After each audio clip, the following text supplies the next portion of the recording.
पन्नगे च सुरेन्द्रे च कौशिके पाद संस्पृशि निर्विशेष मनस्काय श्री वीरस्वामिने नमः। ठाणम आगम में कहा गया है, 10 विहे सच्चे प्रणत्ते तंजहा संगहणी कहा जनवय समय ठवणा नामे रूवे पडुच्च सच्चेय व्यवहार भाव जोगे दशमे ओवम सच्चेय। हमारी दुनिया में सत्य शब्द चलता है, असत्य भी चलता है, और भी बहुत से शब्द हैं। सत्य शब्द में एक अर्थ माहात्म्य निहित है। जो जैसा है उसी रूप में जानना, उसी रूप में प्रकट करना, उसी रूप में श्रद्धा रखना, यह एक सत्य से संदर्भित आराधन परिवार प्रतीत होता है। हम मन में भी सत्य की आराधना मन से भी कर सकते हैं, वाणी से भी कर सकते हैं, काय से भी कर सकते हैं। शास्त्रकार ने सत्य के 10 प्रकार बताए हैं। यहाँ हम भाषा सत्य के संदर्भ में शास्त्रकार की जो बात है वो हम एक उसको भाषा के संदर्भ में देखें तो वे भाषा के संदर्भ में 10 प्रकार हो जाते हैं। सत्य में शब्द का तो महत्व थोड़ा है, भावात्मकता का महत्व ज्यादा है। सत्य के संदर्भ में जो लाभ या झूठ बोलने से जो पाप की बात है, उसमें शब्द की बात तो बहुत ही गौण लग रही है। मूल चीज है आत्मा की भावना कैसी है, आदमी की भावना कैसी है, आशय क्या है, लक्ष्य क्या है। ये लक्ष्य, आशय, भावना, इन संदर्भों में सत्य को जानना आवश्यक है। केवल शब्द की सीमा तक सत्य को रखना तो बहुत बहुत बहुत छोटी बात है। शब्द से ज्यादा संबंध नहीं है सत्य का, थोड़ा संबंध है। ज्यादा संबंध आदमी की भावना से होता है। शब्द तो अपने आप में जड़ है, वो जड़ है। सत्य मूल भावना से जुड़ा हुआ तत्व होता है। तो यह भावना और शब्द, इन संदर्भों में हम सत्य को देखें जो शास्त्रकार ने बताया है, एक अच्छा विषय है। सत्य के संदर्भ में 10 प्रकार बताए हैं। जैसा कि मैंने कहा, शब्द से संबंध कम है, भावना से संबंध ज्यादा है सत्य का। अब देखिए, पहला प्रकार है जनपद सत्य। अब देश देश की, क्षेत्र क्षेत्र की भाषा है। अब कहीं पानी को नीरू भी बोलते हैं और कोई पानी को तन्नी भी, तमिल में कहते हैं तन्नी बोलते हैं, कन्नड़ में नीरू बोल देते हैं। तो शब्द में तो पार्थक्य है। कोई नीरू बोलेगा कन्नड़ भाषी तो उसकी भी भावना है, वो जल के लिए है। तो कोई तमिल वाला तन्नी बोलेगा तो उसका भी लक्ष्य जल के लिए। तो शब्द तो अलग हैं, दोनों की भावना एक है कि पानी, पानी को वो बताना चाहते हैं। तो कोई तमिल भाषी सोच ले कि नीरू कहना तो गलत नहीं है, उसकी अपनी भाषा, तुम्हारी अपनी भाषा। यह जनपद सत्य है, किस देश में, किस राज्य में, किस एरिया में कौन सा शब्द किस वस्तु के लिए निर्धारित है या काम में लिया जाता है। यह पानी को नीरू कहना भी सत्य है, पानी को तन्नी बोलना भी सत्य है। तो कोई संस्कृतज्ञ वारी, तो वारी भी कहना भी सत्य है, जलम बोलना भी सत्य है। तो कोई झूठ नहीं, सब सत्य, भावना ठीक होनी चाहिए। दूसरा है सम्मत सत्य। अब देखिए, कोई बोलता है पंकज, पंकज, पंक में कीचड़ में पैदा होने वाला पंकज है। तो पंकज बोलेंगे तो क्या समझेंगे कि कमल, पंकज को कमल। पर कोई मेंढक भी तो कीचड़ में पैदा हो जाता है, तो कोई मेंढक के लिए बोले पंकज तो गलत हो जाएगा कि वो पंकज शब्द कमल के लिए सम्मत है, न कि मेंढक के लिए सम्मत है। तो मेंढक हालांकि कीचड़ में पैदा हो सकता है, उसको पंकज बोल के उसकी संज्ञा करना वो गलत है। तो सम्मत है वही बोलना चाहिए। तो पंकज शब्द में कमल के लिए प्रयुक्त करना ठीक है, मेंढक के लिए उसको काम में लेना ठीक नहीं है। तीसरा है स्थापना सत्य। जैसे शतरंज के मोरों को कोई हाथी बोले, ऊंट बोले, बुजुर्ग, तो वो वास्तव हाथी नहीं है, उसको वो हाथी बोल करके पुकारा जाए तो गलत नहीं है, वो उसमें स्थापित है। कोई चित्र आदि के अनुसार हाथी कह दिया, ऊंट कह दिया, तो वो स्थापित है, तो स्थापना सत्य है। वो भी शतरंज के मोर को हाथी बोल दिया उसको, तो गलत नहीं होता है। चौथा सत्य है नाम सत्य। नाम, नाम से किसी का नाम है लक्ष्मीधर, तो है तो एकदम गरीब, तो नाम लक्ष्मीधर है, तो लक्ष्मीधर क्या वो तो गरीब है, गरीब को लक्ष्मीधर कैसे बोला? भी उसका नाम लक्ष्मीधर है, इसलिए उसको लक्ष्मीधर बोलना भी सही है, गलत नहीं है, तो वो नाम उसका लक्ष्मीधर है। पांचवा सत्य है रूप सत्य, कि एक पुरुष है। अब कोई पुरुष ने मान लो स्त्री का वेश पहन लिया, अब स्त्री वेशधारी कोई पुरुष है, तो उसको किसी ने कह दिया बाई जी आओ, बाई जी, बाई जी। उसने देखा कि स्त्री का वेश है, तो बाई जी कह दिया कि नहीं, था तो पुरुष, बोला बाई जी, वो भी सत्य ही है। सत्य क्यों है भाई? कि उसके वो पुरुष था और स्त्री का वेश, तो उसने स्त्री वेश के आधार पर उसको बाई जी कह दिया है, तो वो गलत नहीं है। हालांकि 10वें आलियम की भाषा में और भी मीमांसा हो सकती है, पर यहाँ ठाणंग सूत्र में कि यह एक रूप के आधार पर किसी को उस आधार पर पुकार लेना भी गलत नहीं होता है। यानी भावना क्या है?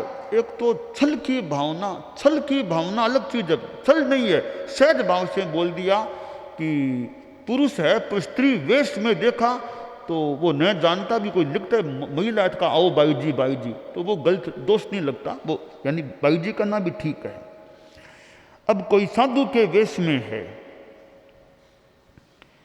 तो साधु के वेश में देखा तो किसका आओ साधु जी, आओ महात्मा जी, तो साधु के वेश के अनुसार साधु जी बोल दिया तो गलत नहीं, वो वेश के आधार से उसको साधु बोल रहा है। और एक होता है, छठा है प्रतीत्य सत्य। अपेक्षा सापेक्ष बात होती है, तो किसको हल्का कहना, किसको भारी कहना, किसको छोटा कहना, किसको बड़ा कहना, ये सापेक्ष हो जाते हैं।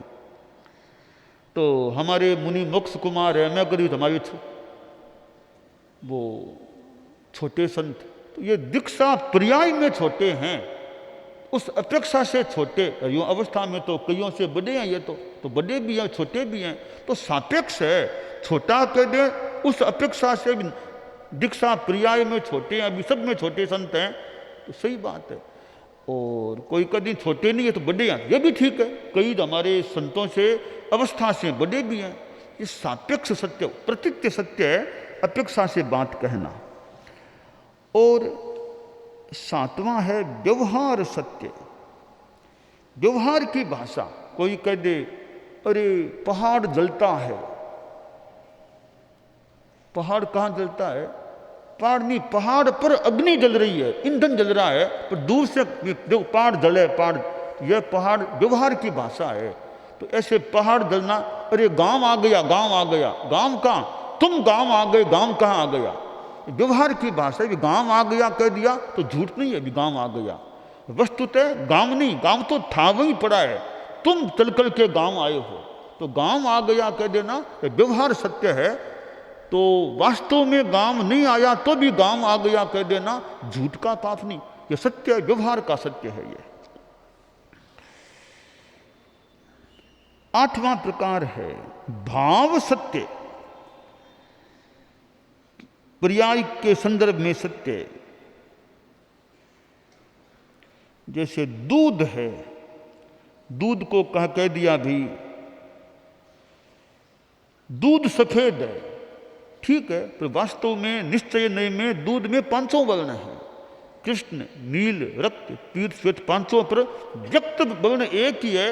हमने कह दिया दूध सफेद है, यह घड़ी का यह रंग काला है, तो व्यक्त एक है, बाकी 500 वर्ण है। तो निश्चय में 500 होने पर भी वो एक भाव पर्याय के अभी उसका पर्याय मुख्यतया सफेद का है दूध में, उसको श्वेत कहना भी गलत नहीं, वो सत्य ही है। नौवां प्रकार है योग सत्य। अरे दंडी इधर आओ, मुखपत्ती वाले इधर आओ, तो वो उसकी पहचान हो गई। तो वो है तो आदमी को दंडी कह दिया, मुखपत्ती वाला कह दिया, तो मुखपत्ती तो एक वस्तु, बाकी बहुत चीजें हो रही उसके पास, उसकी पहचान मुखपत्रिका से हो रही है, उसके पहचान दंड से हो रही है, तो दंडी बोल देना, मुखपत्ती वाला बोल देना, यह भी सत्य है, यह योग सत्य है।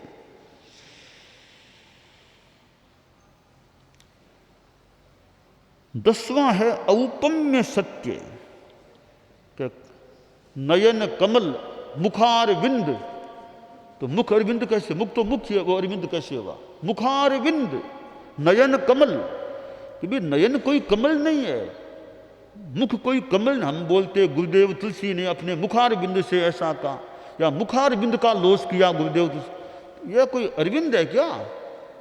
अरविंद तो वनस्पति का, यह तो शरीर औदारी मनुष्य का है, पर वो उपमा हो गई कि कमल की तरह जो मुख है, कमल की तरह आंखें हैं, कमल विकस्वर, आंखें विकस्वर, तो तुलना हो गई, उपमा हो गई। तो औपम्य सत्य है, तो मुखारविंद बोलना भी सत्य है, कमल नयन, नयन कमल बोलना भी सत्य है। तो यह एक शास्त्रकार ने सत्य के संदर्भ में बात बताई है। इससे निष्कर्ष यह निकलता है कि सत्य में शब्द तो गौण है, आशय भावना वो मुख्य होती है, हम किस भावना से बोल रहे हैं। तो यह जहाँ छल कपट से कोई बात बोलता है वो ऊपर से तो सत्य है, तो छल कपट से इस प्रकार प्रयोग करता है शब्दों का कि वो शब्द की दृष्टि से सत्य होने पर भी भाव की दृष्टि से असत्य या असत्य के तुल्य स्थिति बन सकती है। तो सच्चाई में सरलता का महत्व है। सरलता है यानी बोलने वाले में सरलता से बोला है, तो शब्द का तो कोई प्रयोग कुछ भी हो गया, सरलता है तो वो पवित्रता रह पाएगी। सरलता नहीं है, कपट से सत्य शब्द भी, सत्य बात भी कपट के साथ बोल रहा है, तो वह पाप का काम हो जाएगा। तो हम शब्द और अर्थ इन दोनों को ध्यान में रखते हुए सत्य का प्रयोग करेंगे तो हम सत्य के संदर्भ में पाप मुक्त रह सकेंगे। साधु के 5 महाव्रत होते हैं, तो दूसरा महाव्रत है सर्व मृषावाद विरमण। तो वहां साधु की भावना सही ठीक होनी चाहिए, पवित्र होनी चाहिए, निष्कपट होनी चाहिए। भाव शांति है, भावों में निष्कपटता है, न गुस्सा है, न लोभ है, न भय है, न हास्य है। शांति से बोलता है तो शब्द में वो अपनी भाषा में बोले, शब्द कहीं गलत भी हो जाए, भावना ठीक है तो कोई खास बात नहीं है, वो काफी ठीक ही है, वो उसकी भावना शुद्ध है। शब्द वो उसकी अपनी भाषा में शब्द काम में ले सकता है। तो सत्य का बड़ा आधार है भाव शुद्धि। सत्य के संदर्भ में जो भाव शुद्धि है वो सच्चाई का आधार है। शब्द गौण है, थोड़ा महत्व है शब्दों का। शब्द मैंने क्या बोले वो एक बात है, मेरी भावना क्या है, ठीक है। आदमी यह भी ध्यान रखे कि मैं शब्द भी ऐसा काम में लूं तो जिसको मैं बोलने जा रहा हूं वो व्यक्ति मेरी बात को पकड़ सके, समझ सके, मैं वैसे ही शब्दों का प्रयोग करूं, वो मेरी बात को समझ सके। अब उदाहरण के लिए कि एक आदमी मान लीजिए मारवाड़ी भाषा बोलने वाला, मारवाड़ी को समझने वाला है, वो संस्कृत नहीं जानता है, तो हम उसको कहना तो वो समझ सके उस प्रकार की भाषा बोले। मुनि दिनेश जी बैठे हैं, ये बाल मुनि थे, तो ये मुझे याद बोलते थोड़ कियो थोड़ कियो थोड़ कियो, यानी थोड़ा बोलना होता है ना, थोड़ कियो, ऐसा मुझे स्मृति हो रही है। ये मारवाड़ के वैसे हैं तो वो दूध पानी थोड़ कियो, दूध थोड़ कियो, तो वो अब इनकी भाषा में थोड़ किया शब्द है, तो उनको थोड़ किया बोल के थोड़ किया तो समझ जाएंगे बात को। तो हम किसको बोले वो ठीक समझ सके बात। याद है दिनेश जी, थोड़ किया, बच्चे थे तब थोड़ कियो ऐसे बोलते थे वो।